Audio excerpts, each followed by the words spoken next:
यमराज ने बताया, मनुष्य को मौत नहीं मारती, यह 6 अवगुण मारते हैं। एक समय की बात है, भगवान राम अपनी राजसभा में बैठे हुए थे। तभी वहां पर एक सेवक ने आकर बताया कि आपके पिता तुल्य बूढ़े मंत्री सुमंत की मृत्यु हो गई है। उनकी पत्नी सती होने के लिए आपकी आज्ञा चाहती हैं। भगवान राम यह बात सुनकर तुरंत सुमंत के घर पहुंचे और वहां पर जाकर उन्होंने सुमंत की जन्म कुंडली मंगवा कर देखी तो पता चला कि सुमंत की आयु तो 9,999 वर्ष और 11 महीने की थी, जिसमें से सारी आयु तो बीत चुकी थी, केवल 9 महीने शेष बचे हुए थे। यह देखकर प्रभु श्री राम ने गुरु वशिष्ठ को बुलवाया और उनसे कहा, हे गुरुदेव, सतयुग में मनुष्य की आयु 1,00,000 वर्ष की निश्चित की गई है, त्रेता में 10,000 वर्ष की निश्चित की गई है, द्वापर युग में 1,000 वर्ष की निश्चित की गई है और कलयुग में 100 वर्ष की रखी गई है। फिर भी यमराज ने मेरे राज्य में मेरा अपमान करके इस नियम का उल्लंघन किया है। मेरे मंत्री की आयु अभी पूरी नहीं हुई है, पूरी होने में अभी 9 दिन बाकी है, तो उन्हें यमराज यहाँ से क्यों ले गए? मैं भी यमराज को बांधकर ले आऊंगा और सुमंत को जीवित करवाऊंगा। इतना कहकर प्रभु श्री राम गरुड़ पर बैठकर यमराज की नगरी चल दिए। तब रास्ते में उन्होंने पासों में बंधे हुए सुमंत को देखा, जिसे यमदूत ले जा रहे थे। देखते ही प्रभु श्री राम ने यमदूत को मारकर सुमंत को यमदूत के हाथों से छुड़वा लिया। यह देखकर यमदूतों ने विनय पूर्वक कहा, हे राजा राम, हमने आपका क्या बिगाड़ा है जिसके लिए आपने हमें ऐसा दंड दिया? प्रभु श्री राम कहने लगे, यमदूतों, अभी इसके जीवन के 9 दिन शेष बचे हुए हैं, तो तुम इन्हें पहले ही क्यों ले जा रहे हो? जब इनके दिन पूरे हो जाएंगे तब आकर तुम इनको ले जाना, तब मैं कुछ नहीं करूंगा। इस प्रकार प्रभु श्री राम की बात सुनकर यमदूत कहने लगे कि हे राजा राम, इसका जन्म एक अजीब तरह से हुआ था। पहले दिन इनकी माँ की कोख से दोनों हाथ और मुख बाहर आए थे और धीरे धीरे उनके पूरे शरीर को आने में पूरे 9 दिन लग गए थे। शुभ मंत्रों से पंडित ने इनकी रक्षा की थी, इसलिए इनका नाम सुमंत पड़ा। प्रभु, आप जो इनके 9 दिन बाकी बता रहे हैं वे संदिग्ध हैं, इसलिए हमारा कोई दोष नहीं है। आप इन्हें व्यर्थ ही हमसे छीन रहे हो और हमको व्यर्थ में मारा है। इस तरह यमदूत की बात सुनकर प्रभु श्री राम ने कहा, हे यमदूतों, जिस दिन माता के गर्भ में इनका अच्छी तरह जन्म हुआ है वही जन्म का दिन माना जाएगा। जिस दिन इनका जन्म का उत्सव मनाया गया है वास्तव में वही जन्मदिन होता है। अभी इनके 9 दिन बाकी हैं, तुम लोग जाओ और 10वें दिन आकर इन्हें ले जाना, तब मैं तुम लोगों को नहीं रोकूंगा। इस तरह यमदूतों को फटकार कर प्रभु श्री राम ने भगा दिया। इधर प्रभु श्री राम अयोध्या में लौटकर आए तो सुमंत जीवित हो चुका था। उनके परिवार वाले उन्हें जीवित देखकर बहुत ही प्रसन्न थे। सुमंत ने अपने जीवन के आखिरी 9 दिन जाकर खूब दान पुण्य करना आरंभ कर दिया।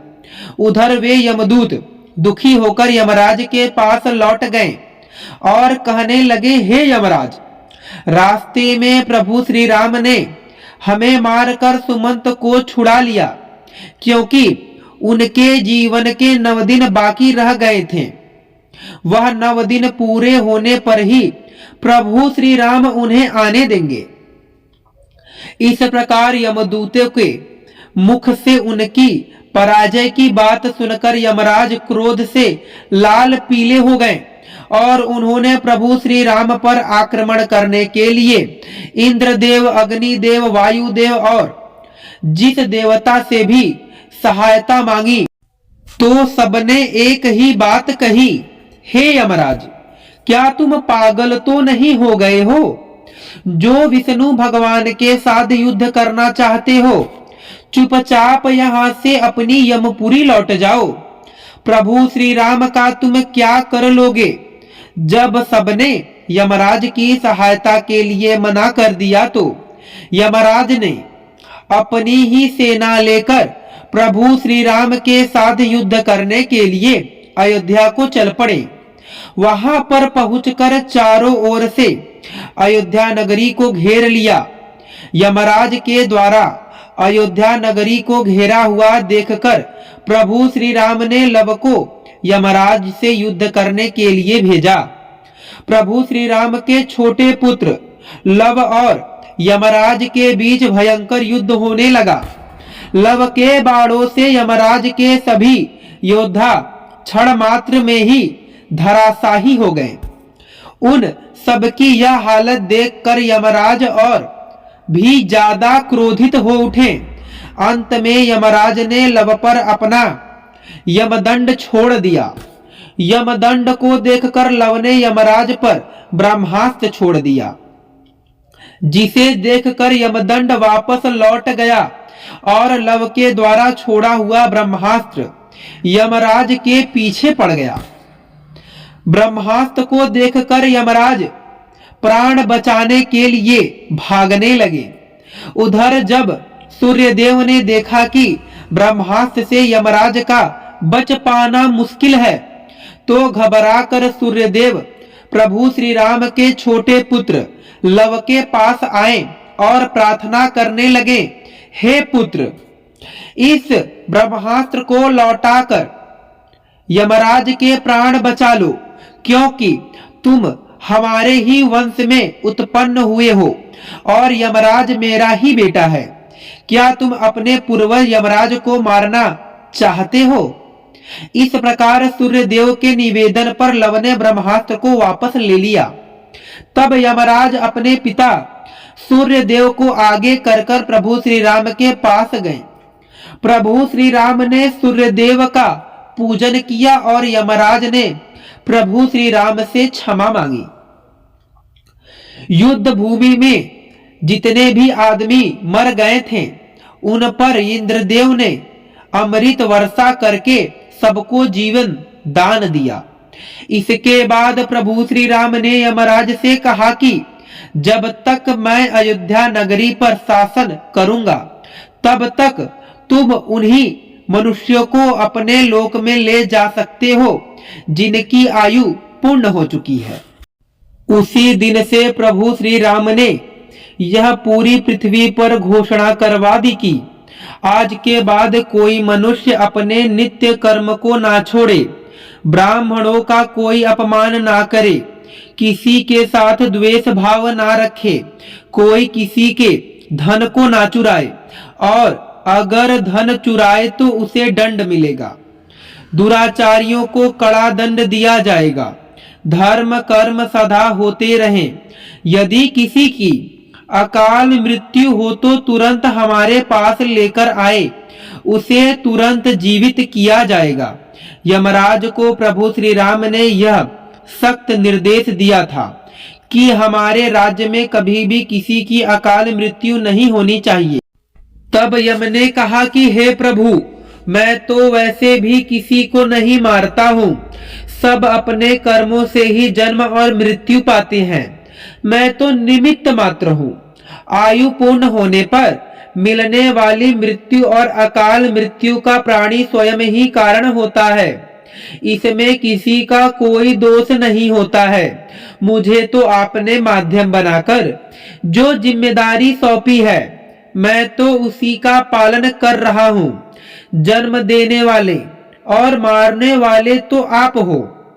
आपके द्वारा लिखे गए विधान में से मैं तो किसी के जीवन के एक क्षण न तो घटा सकता हूँ और न बढ़ा सकता हूँ। यह तो आपके हाथ में है।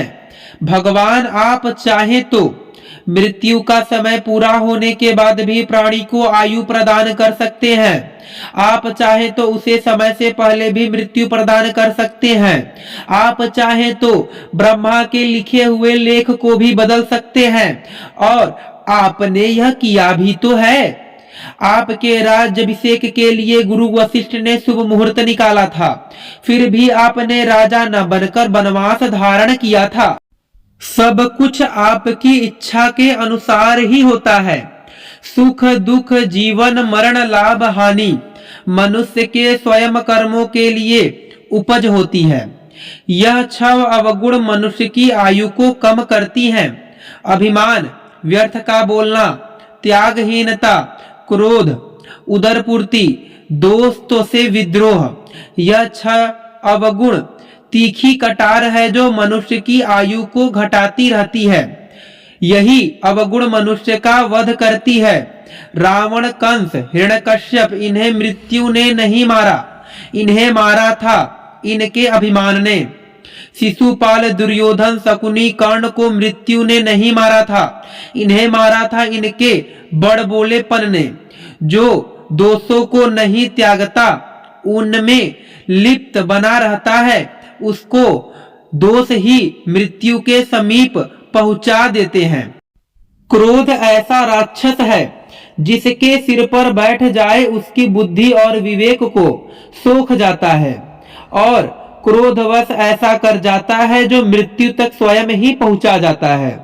मनुष्य खाने के मामले में भी कभी कभी वह इतना गिर जाता है कि अच्छा बुरा कुछ नहीं देखता, खाने योग्य वस्तु है उसे भी, और न खाने योग्य वस्तु है उसे भी खा जाता है।